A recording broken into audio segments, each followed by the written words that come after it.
ચણાનો લોટ લીધો છે તો આપણે એને વણેલા ગાંઠિયા બનાવીશું. આપણે 2 કપ લેવાનો છે ચણાનો લોટ. આપણે 2 કપ ચણાનો લોટ થઈ ગયો. આપણે એને ચાળી લઈશું.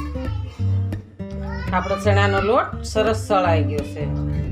આપણે અડધી ચમચી અજમા નાખીશું. અજમાને આપણે કચડી નાખીશું.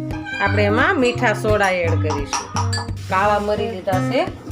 કાળા મરીને આપણે અડધી ચમચી કાળા મરીનો ભૂકો એડ કરીશું. એનાથી આપણને સ્વાદ સારો આવે. અડધી ચમચી આપણે મીઠું એડ કરીશું. આપણે એમાં 2 પાવડા તેલ એડ કરીશું. 2 પાવડા તેલ નાખવાનું છે. એને આપણે સરસ મિક્સ કરી દઈશું. મોણ દઈ આપણું મોણ સરસ દેવાઈ ગયું છે.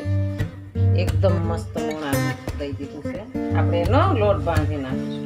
આપણે વણેલા ગાંઠિયા સરસ મજા આવે ખાવા.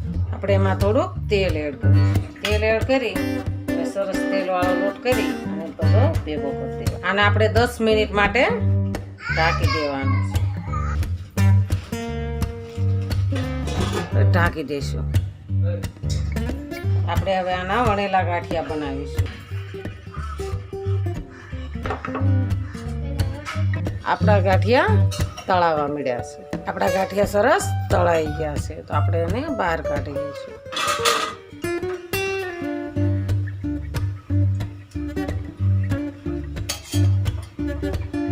આપણે ગાંઠિયાને બહાર કાઢી લઈશું. આપણા વણેલા ગાંઠિયા સરસ તૈયાર છે તો આપણે એમાં હિંગ ભભરાવીશું. આપણે મરચાં મૂકીશું. તળેલા મરચાં છે. આપણા વણેલા ગાંઠિયા સરસ તૈયાર છે. હાલો ગાંઠિયા ખાવા. આ મારો વિડીયો ગમે તો લાઈક શેર અને સબસ્ક્રાઈબ કરી દેજો. રાધે રાધે.